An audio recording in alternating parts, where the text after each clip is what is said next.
Franco fue un caudillo militar primero y un caudillo civil.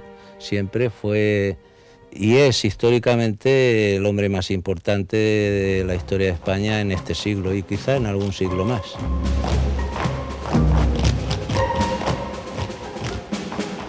Era un hombre astuto, evidentemente, mucho más que culto o inteligente. Era un hombre de una astucia y, sobre todo, más que astuto, receloso.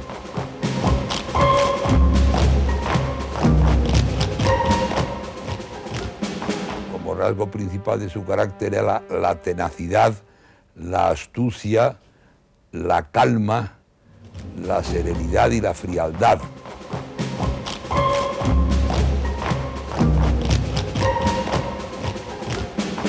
Franco fue el único ser sobre la superficie de la Tierra que se abrazó sucesivamente a Hitler y a Eisenhower, que eran dos personas que habían combatido en bandos diferentes durante la Segunda Guerra Mundial. Eso se explica por la perduración, y la perduración se explica por la llaga inmensa creada por la Guerra Civil en el cuerpo de España.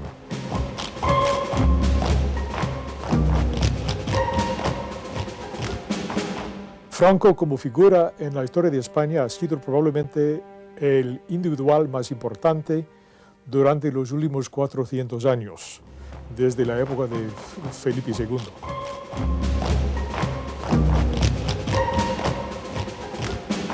Franco era un militar, un general muy general, que con estos criterios puramente militares ganó una guerra y con estos criterios puramente militares gobernó el país durante 40 años.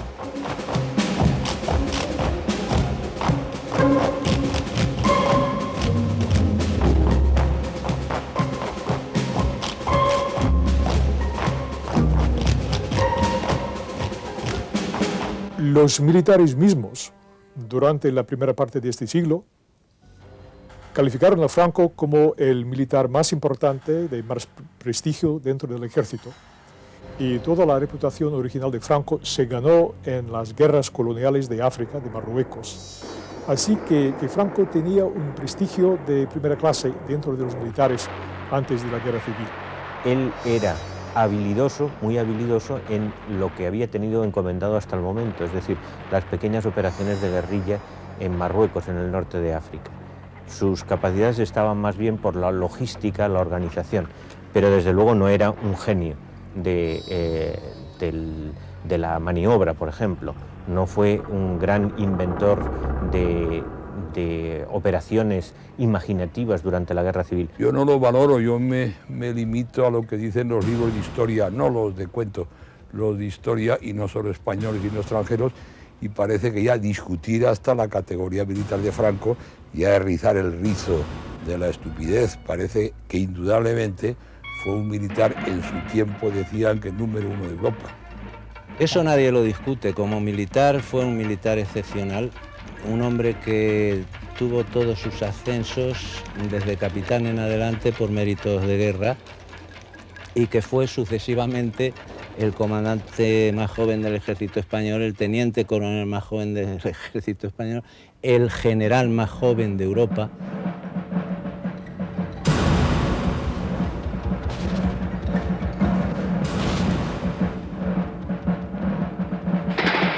Cuando el 18 de julio se produce el levantamiento militar, Franco no solo no formaba parte de la junta que se formó inmediatamente, sino que además era el más joven de todos ellos y uno de los de la parte más baja del escalafón, es decir, que casi todos ellos tenían mayor antigüedad que él.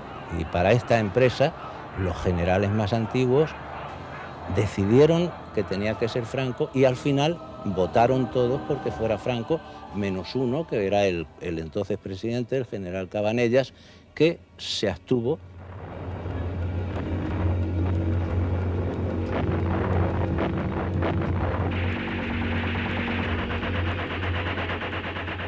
Franco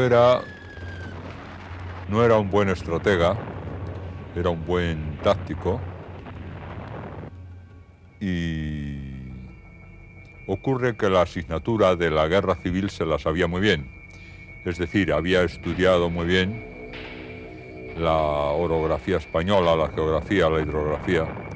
Se conocía muy bien el terreno y sabía lo que tenía que hacer para apoderarse de España. No sé si en otro tipo de batallas hubiera sido el mismo militar. Un militar jamás se puede explicar como un hecho aislado, desprendido de un contexto civil y de un contexto social. La derecha estaba pidiendo el golpe y está pidiendo el golpe desde el día siguiente de la proclamación de la República.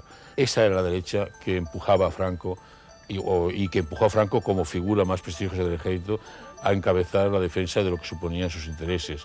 Por lo tanto, evidentemente, Franco no es el responsable único del alzamiento y de sus consecuencias, sino que había todo un tejido social detrás de él que le empujaba hacia esa dirección.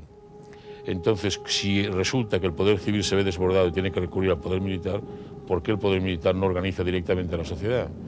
Cuando su obligación no está con un gobierno concreto ni con un Estado concreto, está con la nación.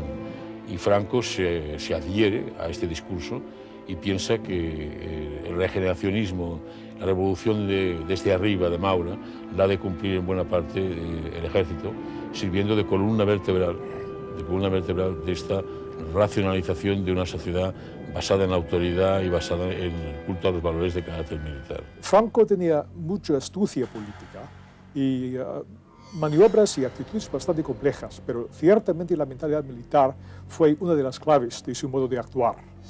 Le dio, por ejemplo, un concepto de la dictadura política y de un modo de dirigir el gobierno a través de mandos, de ordenar y mandar, y esto fue basado en gran parte en su mentalidad militar. Es decir, que él exigía que el que desempeñara un puesto lo desempeñara con celo, con interés, e incluso si hacía falta con sacrificio, y exigía el sacrificio personal de todos aquellos a quienes se encomendaba una misión. Lo primero es la misión y lo demás es accesorio. Entonces esto lo trasladaba pues a todas las actividades de la administración del país. Franco gobernó España como un cuartel, convirtió España en un cuartel. Los militares eran para él una clase aparte, especialmente dotada. Todos los vicepresidentes que tuvo fueron militares, muchos de los ministros, incluso en carteras económicas, fueron militares. Y luego su concepción del mando, del poder político, tenía mucho de militar.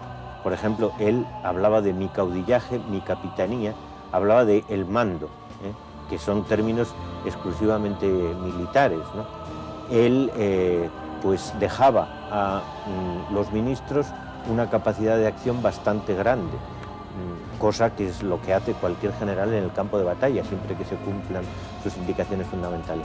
Es decir, que su mando tuvo mucho de militar más que de político, y no se puede entender cómo actuó en muchas ocasiones sin tener en cuenta esa condición militar suya. ¿Te quieres vendar? No, no es necesario. Esa visión de la política yo creo que se ve muy claramente en la película Raza. La película Raza, guión escrito por él y convertido en película por José Luis Sáenz de Heredia, el protagonista, el bueno de la película, por así decirlo, es un oficial del ejército. El malo de la película es un político profesional, ¿no? Entonces, yo creo que eso lo explica suficientemente la visión que él tenía de la política. Él, por supuesto, tenía esa visión negativa de la política a partir de la visión de la política parlamentaria liberal.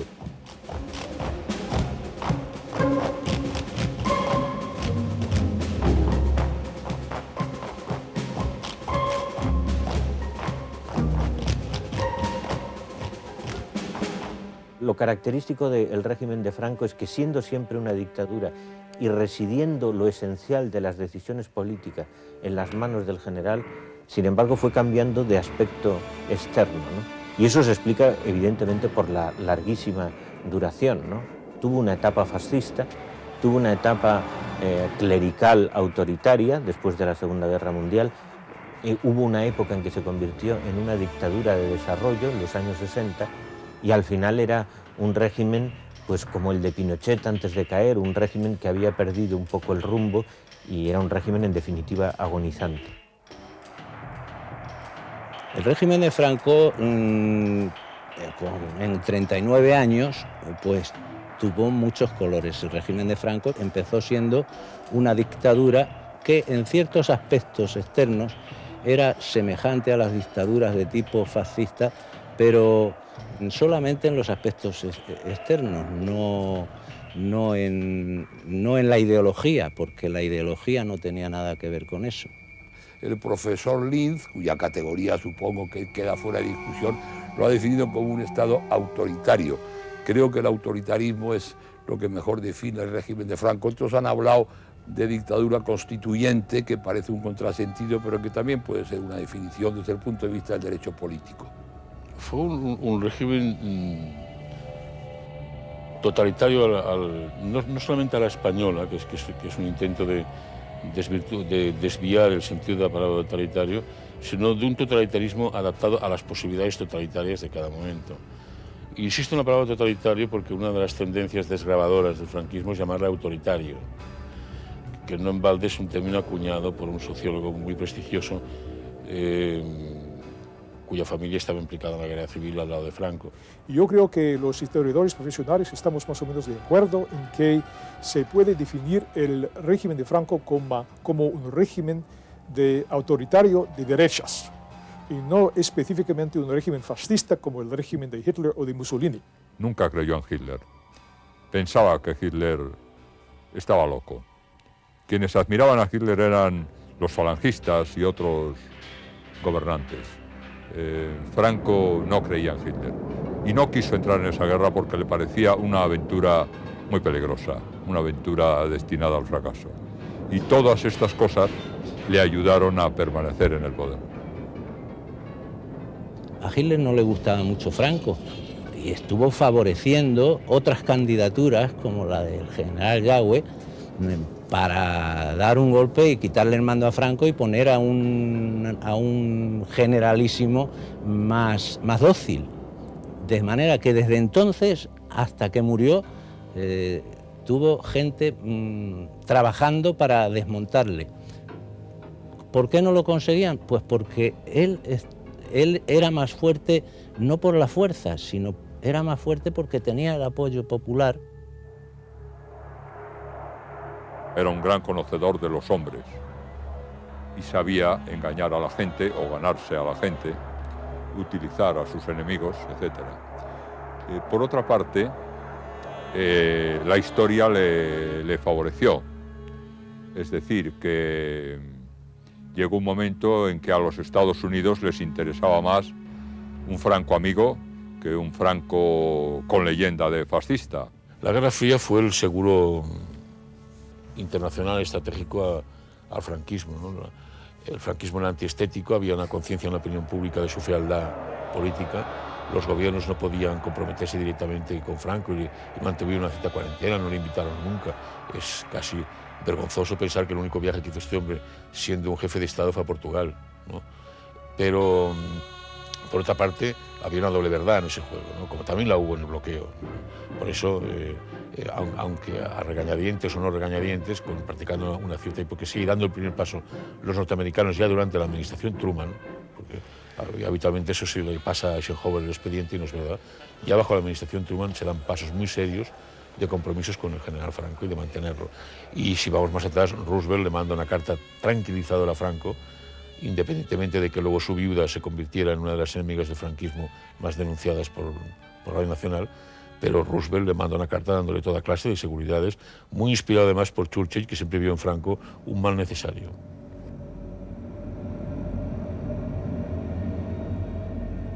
Franco tenía habilidades políticas, no digamos grandes concepciones, porque realmente él tenía una formación muy insuficiente, pero sí que tenía habilidades para el arbitraje, ¿no?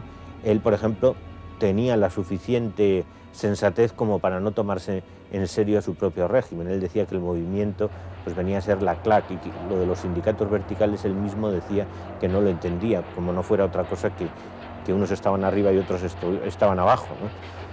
Pero tenía habilidades políticas y sobre todo la habilidad de pastorear a los suyos, de arbitrar a las diferentes tendencias de la derecha.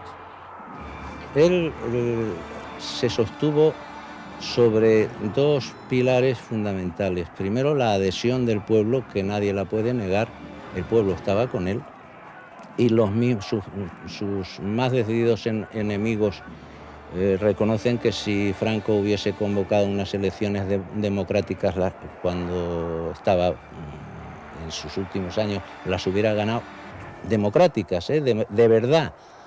El pueblo estaba con él, lo cual no quiere decir que el pueblo en unos años, en unos meses pueda cambiar de idea, pero mientras él estuvo en el poder, el pueblo estaba con él y se lo demostraba constantemente. Y por otra parte, la división de sus enemigos. Yo creo que el mecanismo más importante fue el de manipular las divisiones entre los españoles, entre vencedores y vencidos en la guerra civil, una división que él mantuvo por muchísimos años, y también manipulando las divisiones entre las diversas llamadas familias políticas del régimen, entre los militares y los falangistas, los carlistas, los monárquicos, etc. La verdad es que desde muy pronto Franco se encontró con la oposición dentro de su círculo más inmediato. Sus propios generales, los que habían hecho con él la guerra, pues antes, al principio de la guerra mundial, ya le presentaron un documento colectivo pidiéndole que cediera el poder al heredero de la corona. Bueno, pues no sancionó a nadie. Los llamó, habló con ellos y todos salían del despacho muy contentos y muy entusiasmados y diciendo que tenía razón. Los convencía. Tuvo la complicidad de un tejido social, tuvo la Iglesia en un 95%, y tuvo el ejército, la parte del ejército más combativa. Ese arco marca la complicidad de un complejísimo tejido social e institucional, con la Iglesia y el ejército por delante, y con movimientos de masas, sectores importantes de la sociedad española que se corresponsabilizaron con el franquismo. Claro, Franco no fue un hipnotizador que controló todo eso sin esas complicidades. Y sobre todo vendió a toda esta gente que o permanecían como una piña en torno a la defensa de las consecuencias de la victoria, o se producía un regreso de la democracia y van a tener que rendir cuentas de una guerra ilegítima, que era producto de un golpe de Estado, a rendir cuentas de la represión. Los perdedores ya habían rendido las cuentas, los vencedores no las rindieron jamás. Quizá lo más trágico, la vertiente más negra de Franco es eso, que él vivió de la guerra civil y que su régimen fue una larguísima posguerra. Eso se ve de una forma muy clara viendo las oportunidades que él tuvo de dejar el poder. La oportunidad más evidente fue en 1945.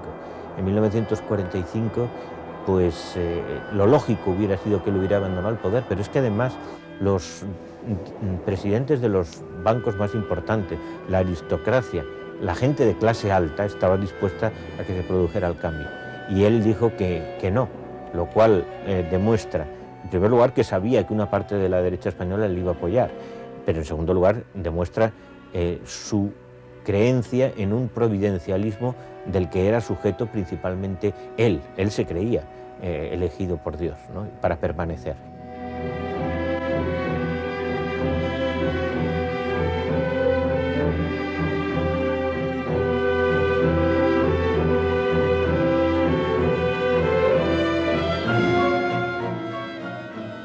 Franco fue siempre católico. Probablemente ese sentimiento católico lo multiplicó en determinados momentos o debido a factores de carácter personal. Es muy posible que su mujer aumentara ese sentimiento, la relación con su mujer aumentara ese sentimiento. Es muy posible que, es seguro que la guerra civil lo multiplicó. Es la presencia siempre al lado suya de la reliquia esta de la mano de Santa Teresa, etc. Su religión, su catolicismo era sincero y al mismo tiempo bastante poco ilustrado, analfabeto.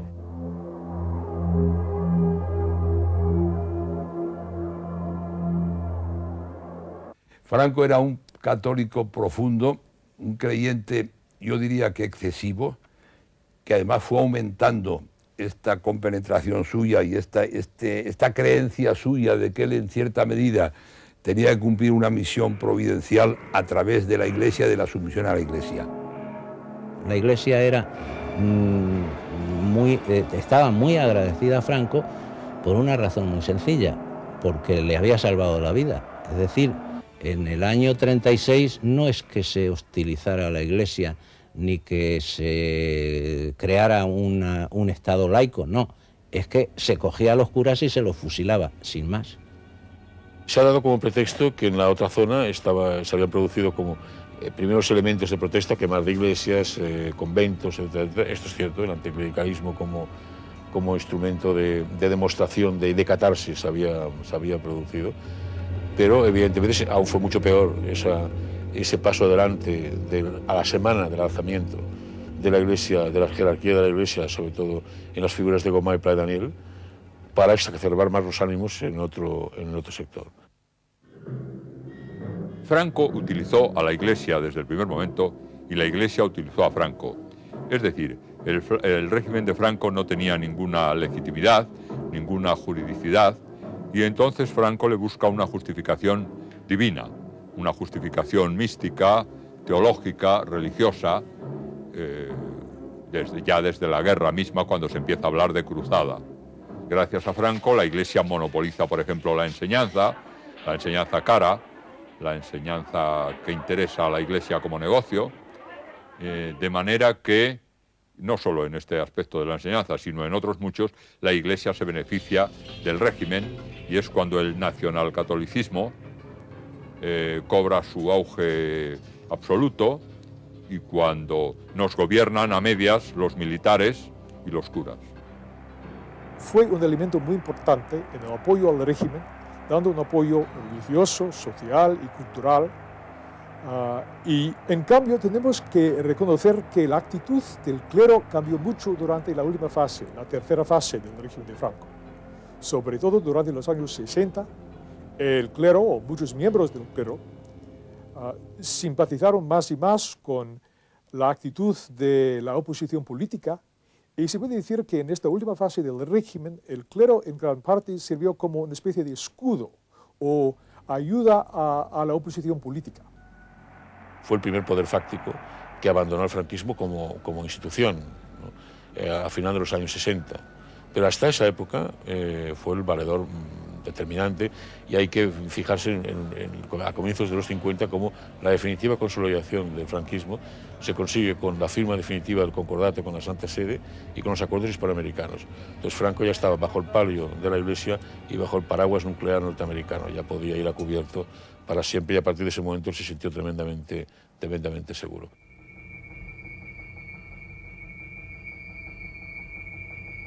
La Iglesia empieza a abandonar el carro o el barco cuando piensan que a Franco le queda poca vida, porque tiene ya muchos años. Y entonces los obispos empiezan a ser, los obispos por arriba, empiezan a ser críticos con Franco, y por abajo surgen una serie de sacerdotes obreros, sacerdotes con guitarra, que hacían casi canción protesta, y surge entonces ya una ruptura entre la Iglesia y el franquismo. Pero yo creo que es una ruptura oportunista, porque la Iglesia tiene una vocación de eternidad manifiesta y ven que Franco es un hombre que ya no va a durar mucho.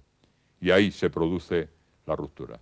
Yo creo que tiene razón el cardenal Tarancón cuando explica que por motivos exclusivamente religiosos la Iglesia se procuró despegar del régimen de Franco a partir de los años 60, a partir sobre todo del Concilio Vaticano.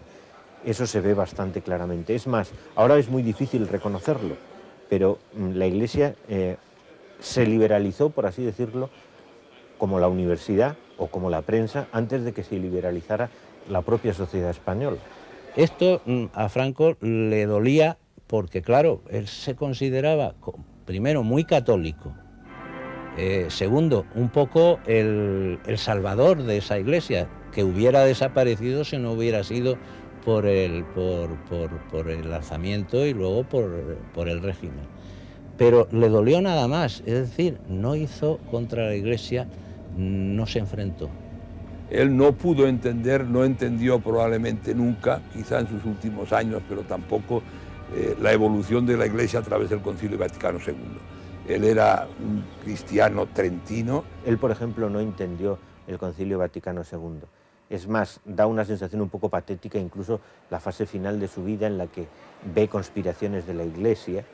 Él teme más al cardenal Tarancón que al Dolores Ibarruri, por ejemplo, o a Santiago Carrillo. Siempre tuvo una cosa muy clara y es el no topar con la Iglesia. Incluso cuando quisieron echar de España a Ñoveros, él se opuso y ya estaba en una etapa terminal, ¿no? Porque dijo, yo siempre pensaba que era el peor enemigo que podía tener un estadista era la Iglesia. Y recordaba un consejo de Mussolini que le había dicho, usted sobre todo no tope nunca ni con la Iglesia, no se meta ni con la Iglesia ni con la moda de las señoras. Le había dicho, con la moda de las señoras es un pensamiento frívolo que no, jamás se le habría ocurrido meterse en eso, pero con la Iglesia lo tuvo muy claro que no tenía que meterse jamás.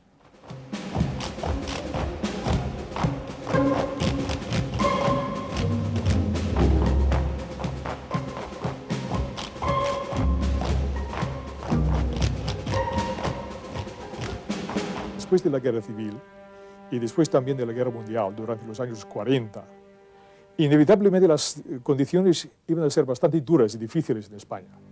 Pero la política económica, específicamente seguida por Franco, empeoró aún más estas condiciones, con su política de rechazo de las potencias capitalistas democráticas al principio, y luego con su política de autarquía económica, que cerró las fronteras de la economía. Y por eso empeoró mucho estas condiciones. Se puede comparar, por ejemplo, la situación económica de las dos dictaduras ibéricas, de Salazar en Portugal después de la Guerra Mundial y de Franco. Y en esto se nota que el ritmo de crecimiento económico en Portugal fue durante esos años bastante más alto que el ritmo de crecimiento de España. Por supuesto que fue responsable, ya lo decía, ante Dios y la historia, de todo, de lo bueno y de lo malo, evidentemente. Ahora, si usted me quiere decir que la autarquía fue culpa de Franco y que pasamos hambre por culpa de Franco, no. La autarquía fue una política económica que entonces venía impuesta por el aislamiento de España ante el conflicto internacional de la Guerra Mundial, y que en cuanto esto se modificó y comenzamos a abrirnos al mundo, se cambió radicalmente y al final se desterró de una manera rotunda. Bueno, tiene toda la responsabilidad, porque Franco perpetúa un régimen que se identifica, a pesar de él, con los fascismos europeos que llevan adelante la guerra mundial, y por lo tanto está aislado y funciona mediante una economía autárquica que supone hambre para la mayoría de los españoles. Si Franco hubiera devuelto España a la monarquía o incluso a una república moderada, una república de derechas, pues España se habría abierto al mundo. Incluso hubiéramos tenido quizá un plan Marshall y no habría habido una posguerra tan larga. La posguerra se prolonga porque Franco prolonga la autarquía. En aquel momento el volver, no hablemos de don Juan, no personifiquemos, el cambio de régimen, el cambio de sistema, hubiera traído consigo una nueva revuelta interna probablemente gravísima para España. El país no se reconcilió internamente. Desde el punto de vista económico eso fue una tragedia. En 1954 España se parecía a Costa Rica en nivel de crecimiento, no se parecía a Italia y Alemania. Y eso se debía en un elevadísimo porcentaje al régimen, no solo a sus factores políticos, sino también a su política económica, una política económica que pretendía lo imposible, pretendía la autarquía. España no puede vivir autárquicamente, como sabemos de sobra. La liberalización prevista por el gobierno, dice el señor Navarro Rubio, significa el paso de una economía de escasez a otra de suficiencia. Cuando se produce el cambio del plan de estabilización, que implica que buena parte de la economía española va a ser vigilada y teledirigida por el Fondo Monetario Internacional, por la OCDE, etcétera, etcétera, esto, Franco, da un pánico terrible. Cuando van llegando capitales, cuando se dice que por ese camino llegarán capitales del exterior, su pánico aumenta. ¿Por qué? Porque se da cuenta que se le escapa de las manos esa concepción autárquica que de hecho es un todo. O sea, tiene una dimensión económica, pero también tiene una dimensión social, política y cultural. Fue un clarísimo bienestar, un desarrollo económico impresionante, solo comparable con el milagro japonés, que nos llevó, como usted sabe, a la 9ª potencia industrial del mundo y a convertir el proletariado en clase media, gracias a lo cual se produjo pacíficamente la transición, entre otros motivos, pero para mí este es el fundamental. Y si antes le decía que Franco era responsable de lo malo, también habrá que reconocer que es responsable de lo bueno. Y vamos a hacer también al paso de esto del desarrollo, que ya sé que se dice que fue lógica consecuencia de la ola de prosperidad europea. Bien, esa ola de prosperidad europea, por ejemplo, no afectó en absoluto ni a Portugal ni a Grecia. Luego no sería solo el contorno lo que influía, sino fundamentalmente a la política económica interior. Pero esta nueva política económica no fue creada por Franco, no fue el tipo de modelo deseado por Franco, sino uno inventado y desarrollado por sus ministros, que encontraron bastante dificultad en convencer a Franco de cambiar de modelo, de política. López de Letona llega a decir que era un anciano afable y muy simpático, y muy enterado de todo, pero que la economía no era su fuerte. Franco retrasó el desarrollo económico español toda una generación. España podía ser, en 1945, podía haber sido destinataria del Plan Marshall, como Italia o como Alemania. El milagro español se produjo una generación después, sencillamente por el recuerdo de la guerra civil y por la presencia en el poder de Franco.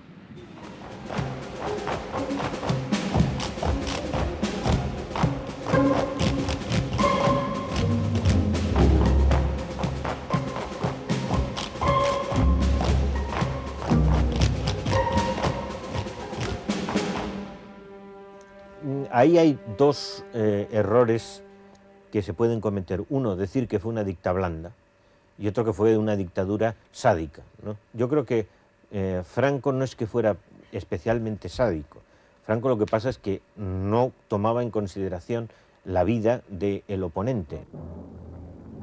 La guerra civil le permite descabezar de 1 millón de personas al país. Lógicamente era la gente también más idealista. Los que tuvieron que exilarse porque era sobre los que iba a caer la represión, los que pasaron a la cárcel, los que acabaron desidentificados porque incluso tuvieron tanto miedo de las consecuencias que hasta perdieron su identidad y su memoria. Después quedan grupos aislados de resistencia, casi siempre anarquistas. Los anarquistas son durísimamente reprimidos y a partir del 49 lo único que pueden oponer son acciones aisladas de guerrilla urbana y restos de maquis que pueden quedando por ahí sueltos. Y entonces el enemigo más organizado que se le plantea es el Partido Comunista. La represión es un fenómeno que responde a una obsesión personal de Franco, que cree o finge creer realmente que los judíos y los masones y los marxistas están infiltrados en todas partes y son los enemigos que hay que combatir constantemente. Y de ahí eso origina la represión. Hay una frase que yo he encontrado en el archivo de uno de sus ministros que es estremecedora. Dice, hay que apretar los dientes e hincarlos, ¿no? Hincarlos en el cuello del adversario.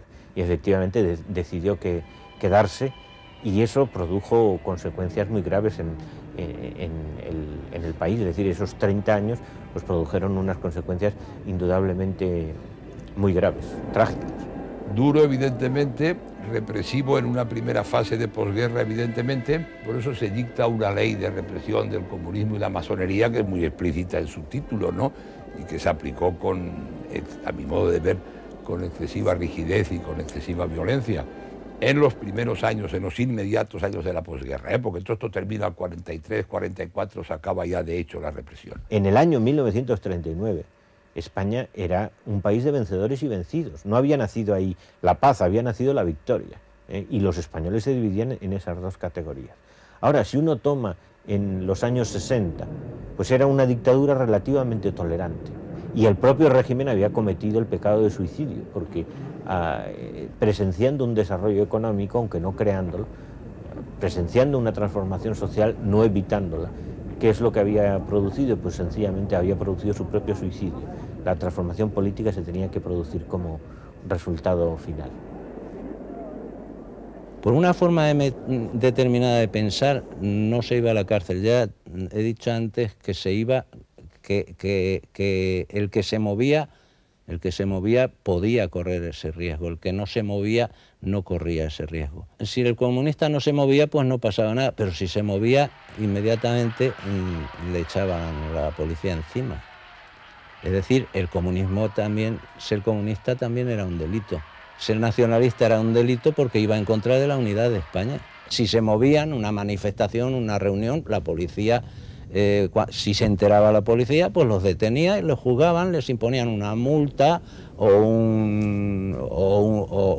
si habían conspirado con armas o con difusión de propaganda, pues depende de lo que hubieran hecho, pues les aplicaban el código, lo que dijeran las leyes, que podía ser desde una multa de 3.000 pesetas hasta ir a pasar una temporada a las Islas Canarias. En España se torturó sistemáticamente, hay desaparecidos que aún nadie se ha tomado la molestia de buscar las fosas comunes en las que están enterrados. Hay un silencio total sobre los excesos de mano, ¿no?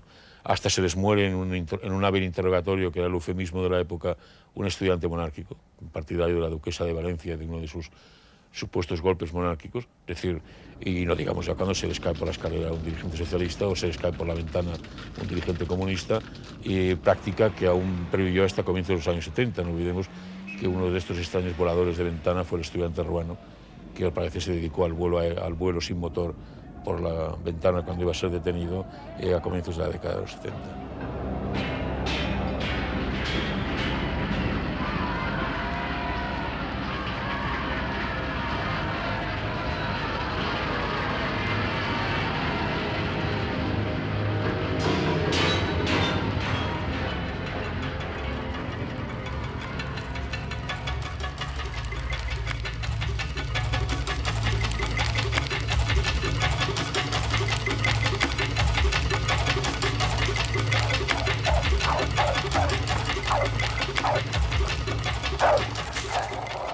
Yo creo que el peor enemigo que tuvo el régimen, y esto parece un contrasentido, fue el propio régimen, que quizá nunca se dio cuenta de eso que les decía antes, de cómo había calado en el pueblo español y de cómo gozaba del apoyo mayoritario de los españoles. Y siempre anduvo con temores y con recelos a democratizar esta situación de hecho, que le hubiera sido muy fácil y le hubiera quitado muchos riesgos probablemente. El único ciclo fascista a contemplar en toda su totalidad es el español. O sea, Franco muere en la cama, es el vencedor de la guerra civil, que nadie se equivoque en esto, ganó la guerra civil, marcó incluso la transición, marcó incluso la legitimidad de la transición. Todo lo que hoy es legítimo en función, en buena medida, de pautas dejadas por el franquismo y por Franco.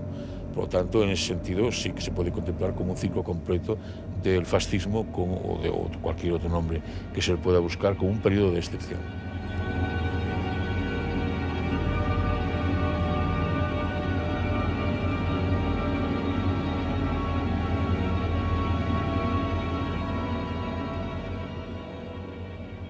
La herencia que ha dejado es la paz y además ese sentimiento de bienestar, un sentimiento conservador que nace del propio bienestar.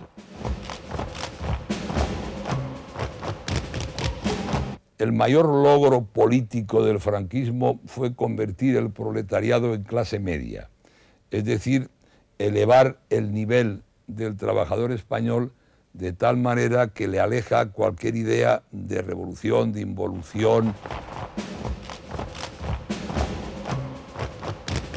Consiguió inculcar en las masas más sencillas y más simples y menos ideologizadas el mito del orden, el mito de la paz, de la seguridad, de que en España no pasaba nada, de que en España no había ningún peligro si se era fiel al sistema y de que España vivía en paz.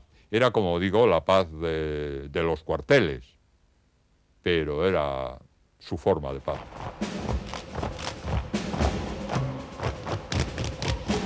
Franco dejó, en términos políticos, una herencia de dictadura y de una cierta aislación, una herencia con consecuencias bastante negativas.